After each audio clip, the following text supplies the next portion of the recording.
Bueno, con respecto a qué es la OMSA, la Organización Mundial de la Salud Animal es un ente que desde el año 1924, de hecho cumplió 100 años este mismo año, se dedica a la sanidad de los animales en general. Antiguamente se llamaba OIE, resulta que es más conocida por esta sigla, pero ahora se cambió a Organización Mundial de la Salud Animal.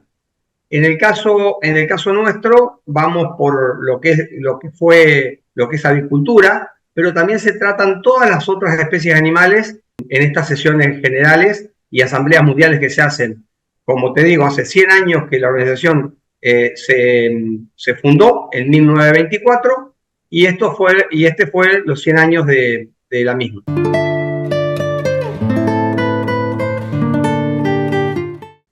En los días 24 al 29 de mayo se constituyó en París, Francia, la 91 Sesión General y Asamblea Mundial de la OMSA.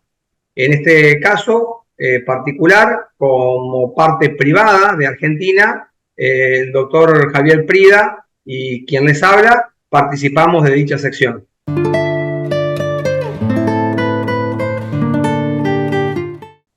Bueno, en esta sesión general y asamblea mundial se tocaron, primeramente fue muy importante, no solamente porque cumplía 100 años la OMSA, sino porque fue la elección de la dirección general de la misma institución, que de hecho desde 1924, de su inauguración, fue precedida por lo que sería Francia, siempre Francia. Y en esta oportunidad teníamos un coterráneo, un argentino, el doctor Luis Barco, disputaba la dirección general. Y bueno, tuvimos entonces en estos días que estuvimos ahí, fue muy interesante ver la previa de la elección, que fue muy reñida, por cierto, y había muchas expectativas y muchas posibilidades tenía el doctor Luis Barco de dirigir. Igualmente, el resultado de la elección fue 77-61 a favor de Emanuele, que es una señora de Francia, o sea, sigue la conducción de la OMSA por Francia. No hubo nunca alternancia de ningún otro país. Siempre fue Francia la que la dirigió, pero esta vez estuvimos muy cerca y, como siempre, Argentina dando temas de importancia, porque Luis estuvo muy cerca, ¿no es cierto? Por 8 votos de diferencia, 16 votos en realidad, pero con 8 voluntades podía haber empatado la dirección general. Así que bueno, y después los temas tratados en estos días fueron principalmente, estoy hablando de que como la OMSA es la Organización Mundial de la Salud Animal, se hablaron de todas las especies. En el caso nuestro, de Javier Prida y mío, fue participar, incluso en algunas oportunidades tuvimos que separarnos e ir a diferentes sesiones por el hecho de que se daban en simultáneo. Y bueno, se trataron temas de vacunación. La vacunación, la OMSA sigue aconsejando la vacunación, pero los países tratan de no aplicarla, o aplicarla mayormente siempre se tratan de sacar la vacunación, pero por una cuestión todavía comercial. Sigue habiendo intereses comerciales del país que se vacuna, pierde por ahí lo que sería el comercio internacional, y entonces por eso es que hay todavía un poquito de rechazo a lo que es la vacuna. Pero en definitiva la OMSA, les repito, la sigue recomendando, e incluso compartieron la experiencia que se realizó este último año, dando resultados muy interesantes para lo que es la vacunación, y se hicieron 3 grupos muy importantes a tener en cuenta. Uno fue gallinas, lo que sería aves, las conocidas como gallinas ponedoras, en la cual tiene una importancia, digamos, la vacuna, tiene una efectividad del 95% en promedio, o sea que es muy buena la efectividad que tiene la vacuna. En lo que es patos, la efectividad cae un poco al 85% en promedio, ¿no es cierto? Y en pavos es donde se refleja la menor efectividad, que la efectividad en pavos es de un 75% aproximadamente. Pero de todos modos, muy buenos resultados han tenido con lo que es aves comerciales, ¿no es cierto? Así que bueno, con respecto a esto, también se concluyó en que la salida va a ser a futuro la vacunación, seguramente con mayores estudios y con mayores disponibilidades de tipos de vacuna y demás, pero la salida, la OMSA sigue entendiendo que va a ser la vacunación. Después, con respecto a otro tema que fue muy, muy interesante, es ya pensando en lo que es el control de la enfermedad a nivel mundial, términos como compartimentalización y zonificación fueron muy, muy tenidos en cuenta, en donde se habla que la compartimentalización es donde un grupo de granjas o un sector de un país, de un cierto país, puede estar trabajado, digamos, con un sistema de bioseguridad y de control diferente. Entonces se puede compartimentalizar, o sea, puede quedar un lugar del país libre, o sea, afectado, siendo el resto del país libre.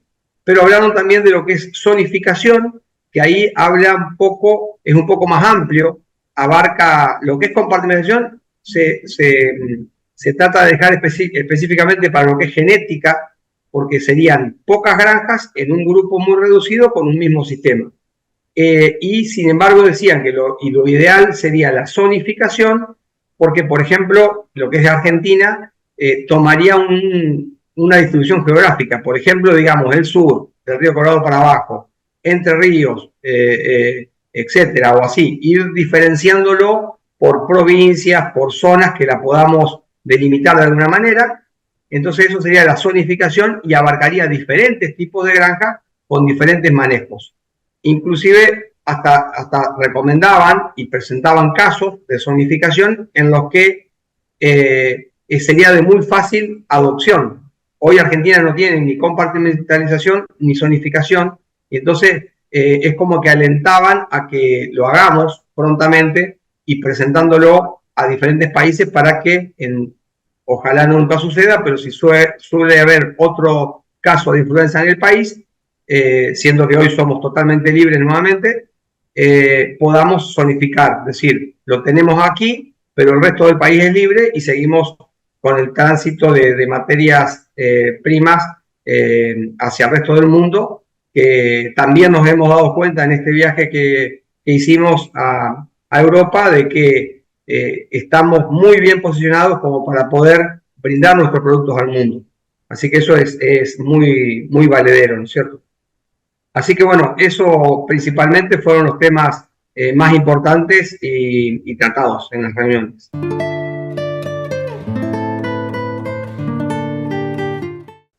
Bueno, con respecto a la sesión que hemos ido el año pasado estuvimos en la 90 sesión general y asamblea mundial, y este año fue la 91.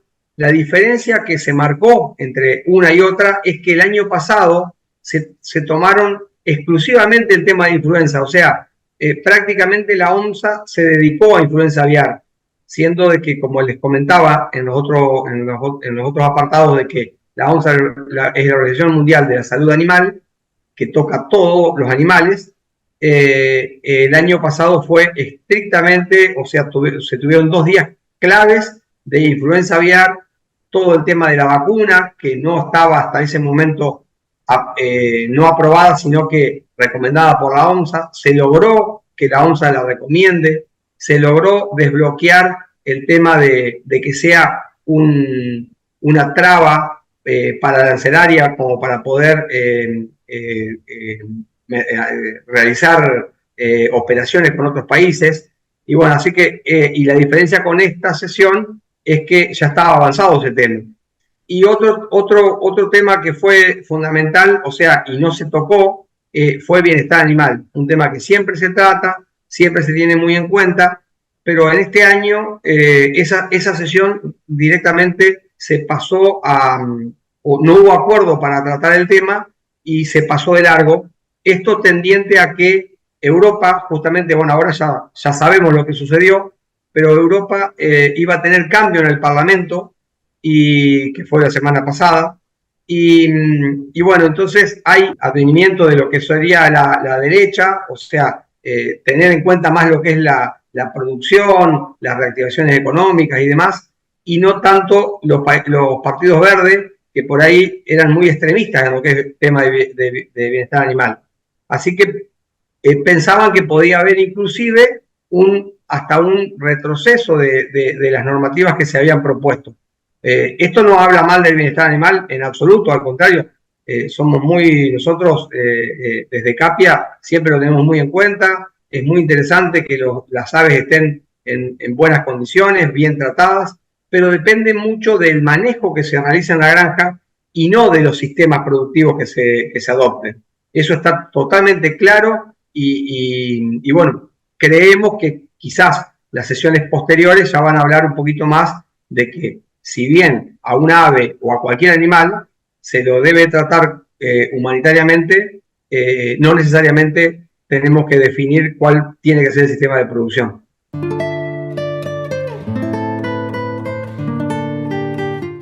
Bueno, con respecto a cuando fuimos a Europa, principalmente a lo que fue la ONSA, eso fue en Francia, París, también tuvimos la posibilidad en días anteriores y posteriores, hacer unas visitas a granjas de la zona, por así decirlo, porque en realidad en Europa ir a otro país es como que hoy yo me vaya de Santa Fe a Buenos Aires. O sea, es muy sencillo manejarse de un país a otro. Así que tuvimos posibilidad de conocer granjas en Alemania. En Alemania conocimos una granja de recría en un aviario, un sistema libre de jaula, pero o sea que es un galpón con yo diría que es una jaula gigante, porque en realidad son jaulas. El aviario tiene la posibilidad, el ave, de movilizarse por el galpón, pero termina durmiendo en una jaula. De hecho, las primeras 4 semanas se crían en jaula y luego se empiezan a liberar. Eso es más que nada para que se adapten a sistemas abiertos, ¿no es cierto? Porque la genética no inútilmente trabajó 60 años en adaptar una gallina a una jaula, y ahora tenemos que readaptarla a la libertad, ¿no es cierto? Entonces, bueno, esto es un sistema adaptativo. Eso fue en Alemania, una granja muy nueva, tenía 2 años de vida la granja, pero encontramos, a ver, nos llamó la atención. Ellos tienen un sistema de ventilación muy diferente al nuestro. Nosotros tenemos un sistema, lo que le llamamos túnel, y ellos tienen un sistema de mínima por una cuestión de allá hace mucho frío en invierno. Y entonces lo que notamos en ese aviario es una alta cantidad de polvo dentro del ambiente. Es un ambiente bastante difícil de soportar por el polvo. De hecho, salimos bastante con alergia de ese lugar, e inclusive hacían un tratamiento del guano muy particular, que era el guano de la polla esta, lo depositaban al costado del galpón, y eso también emitía bastante metano, se sentía ese ambiente pesado. Pero bueno, esto es particular de Alemania, o particular de ese tipo de instalación. Pero no obstante esto, después tuvimos la posibilidad de ir a Bélgica y ver una granja también libre de jaulas. De hecho, era lo que se esperaba. Yo comentaba que en el cambio del Parlamento va a ser seguramente una retrotracción de lo que es la eliminación total de la jaula en Europa, porque es lo que se esperaba para los años venideros, que sean todas libres de jaula. Bueno, fuimos a ver en Bélgica una granja libre de jaula, y la verdad que en ese punto te diría que nos sorprendimos aún más, porque notamos de que lo que nos exigen, Europa nos exige a nosotros para poder exportarle a ellos, no es lo que ellos utilizan. Vimos, o sea, una granja muy precaria en lo que era el sistema de bioseguridad, prácticamente no tenía un cambio de ropa, pero muy básico, muy pegado al galpón. Nosotros en eso, o sea, no lo criticamos, sino que lo que por ahí uno realza es que nosotros trabajamos muy bien. Estamos a partir de lo que fue haber tenido influenza y haber trabajado con SENASA de la mano, las cámaras y SENASA, hemos logrado hoy tener en Argentina una bioseguridad que te diría que muy avanzada con respecto a lo que hemos visto en Europa. Después, bueno, conocimos también en Holanda una fábrica de nidales automáticos y todos sistemas libres de jaula, porque como te digo, la intención era ver lo que ellos proponían como lo nuevo o como lo que se viene. Y bueno, de esa fábrica particularmente nos trajimos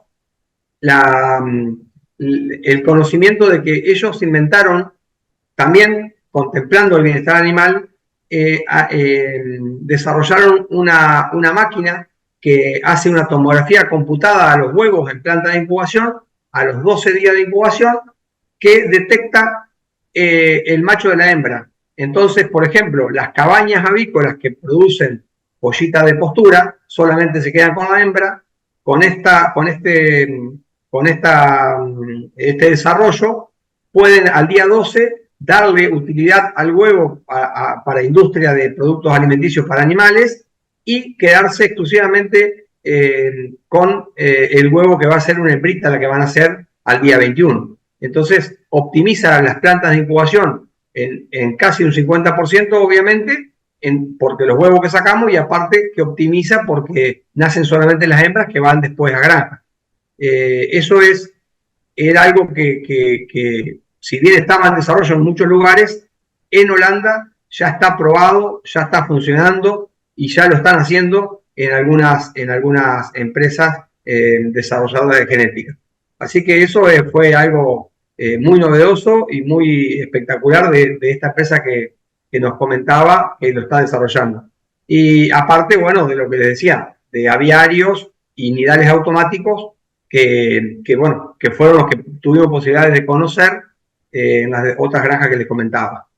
Después, a nuestro regreso, pasamos por el Instituto Estudio del Huevo, Mundial del Huevo, que es un instituto que se dedica exclusivamente al estudio del huevo, pero no del huevo como producto, como yo, productor de huevo, quiero vender más huevo y cómo hago para venderlo, sino que todas las propiedades que tiene el huevo, pero todas, ellos se dedican con expertos, ya sea expertos en medicina, expertos en cosmética, expertos, últimamente, el último desarrollo que ellos pudieron publicar fue la utilización de la membrana tectácea del huevo para implantes dentales en humanos, porque la membrana fue algo muy espectacular porque al conocer uno cómo es la membrana, cómo funciona, la membrana tectácea es la que separa la cáscara del huevo en sí, de lo que es el óvulo, la albúmina sería.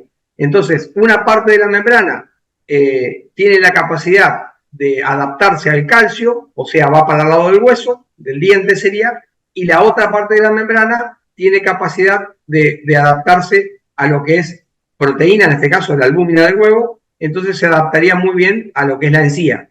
Así que está espectacular el desarrollo, fue el último que estudiaron, pero entonces, ¿qué quiero decir con esto? Que no solamente estudian el huevo como un producto que ya conocemos, que es el mejor alimento para el ser humano, el que podría combatir la desnutrición infantil a nivel mundial, las propiedades que tiene como nutriente, sino también otras aplicaciones, como en este caso la odontología y bueno, y la nutrición y otros temas más que fue muy interesante. Nos trajimos unos libros que nos regalaron de ahí del instituto y bueno, la verdad que fue un viaje realmente muy agitado, hemos conocido mucho, hemos viajado mucho y realmente nos hemos traído muchas inquietudes y bueno, como te digo, muchas cosas como para valorar de lo que tenemos nosotros, como es el tema de bioseguridad y el tema de granjas en Argentina, y para desarrollar como es las últimas tecnologías.